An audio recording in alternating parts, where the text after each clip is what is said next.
Iqbal Masih, born in 1983, sold into slavery at the age of 4, escaped at the age of 10, helped over 3,000 children escape slavery, and cost the Pakistani carpet industry millions in dollars. At the time of his assassination, Iqbal was 12 years old.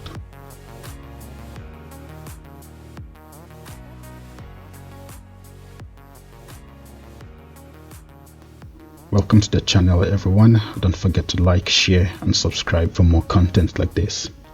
Big thanks to Isaac Oba-Okube for pointing out the story to me. Today we consider Iqbal, born to a poor Christian family in Pakistan. At the age of 4, his family took out a loan of 600 rupees from a local employer who owned a carpet weaving business. This loan was to cover wedding expenses for his brother. In return for the loan shark expected collateral, a guarantee of something of value to secure the loan. Saeed Masih, Iqbal's father's only valuable possession were his children. Iqbal, a scrappy 4-year-old, was considered ready to work, and his family borrowed 600 rupees from the contractor.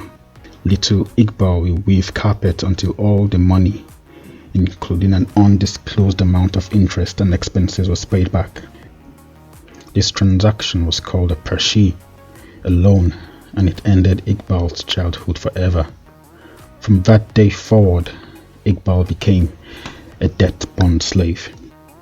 Iqbal's job at the carpet factory was essentially no different from that of millions of young people who worked day and night to help their families.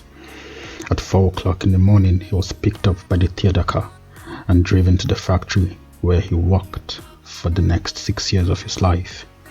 He was put in an airless room big enough for about 20 looms. A small bare bulb gave out light. It was sticky and it was hot in the room, because all the windows were sealed tight to keep out any insect that might damage the wool. His payment was 1 rupee a day, even though he worked 12 to 15 hours a day. Round that down, that makes 300 rupees a year. He should have been able to pay off the loan in 2 years, but Iqbal worked for the next 6 years. Every afternoon, the child slaves were given half-hour lunch break. The theater car would provide the youngsters a small portion of rice or lentil. Sometimes there would be a few other vegetables added to the meal. The cost of the simple meal was immediately added to the child's Pershi, increasing the debt. Iqbal was not a quiet child. He spoke up when he thought something was not right. Sometimes he was fined. In a way, these fines were worse than the beating.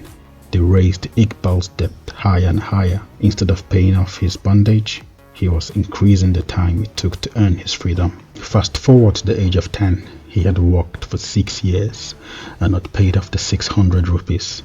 He had had enough, and he escaped to the police. He would only be returned as they did not see his job as slavery. He had a debt to pay, and that was that. His slave masters went on to beat him and hang him upside down for hours.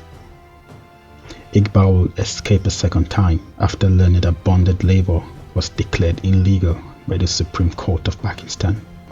This time, he headed for the Bonded Labor Liberation Front, BLLF, a school for former child slaves.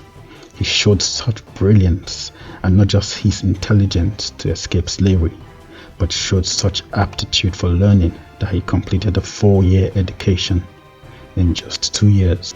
He expressed a desire to become a lawyer to better equip him to free bond laborers, and he began to visit other countries, including Sweden and the United States, to share his story, encouraging others to join the fight to eradicate child slavery. In 1994, Iqbal received the Reebok Human Rights Award in Boston, and in his acceptance speech he said, "I am one of the millions of children who are suffering in Pakistan through bond labor and child labor, but I am lucky that due to the effort of Bond Labor Liberation Front, I go out in freedom. I am standing in front of you here today in freedom. After my freedom, I joined BLLF school, and I am studying in that school for now. For us slave children, BLLF have done the same thing that Abraham Lincoln did for the slave of America. Today, You are free, and I am free too.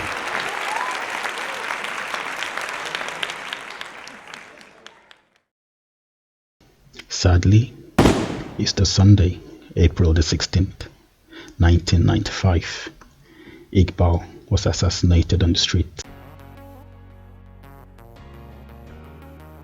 The gun swinger was a heroin addict. His mother said her son was a victim of the carpet mafia. Over 800 people attended his funeral. The carpet industry lost millions as sales declined after Iqbal's death.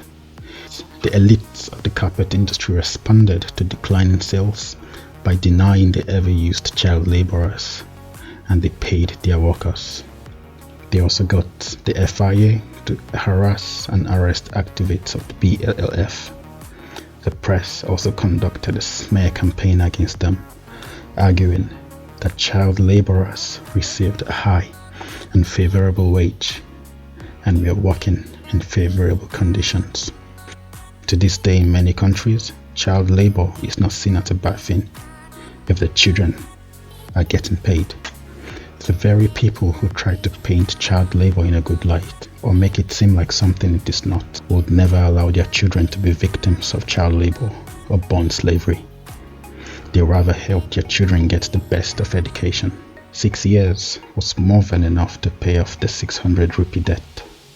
But the truth is, children have smaller hands and they weave designs that adults can only do with much difficulties. To conclude this, there are many child and adult slave laborers all around the world. This is just one boy's story that is inspiring. Child laborers or slaves still exist in Senegal, Morocco, Nigeria, Italy, Greece, Brazil, Mexico, the United States, and God knows where else. These children are traded for sex, cleaners, factory workers, shopkeepers, and in return, their family gets some sort of reward that helps them sleep at night. Wherever you may be, whoever you are, if the story inspires you, then stand up and speak about it. I have, and I always will.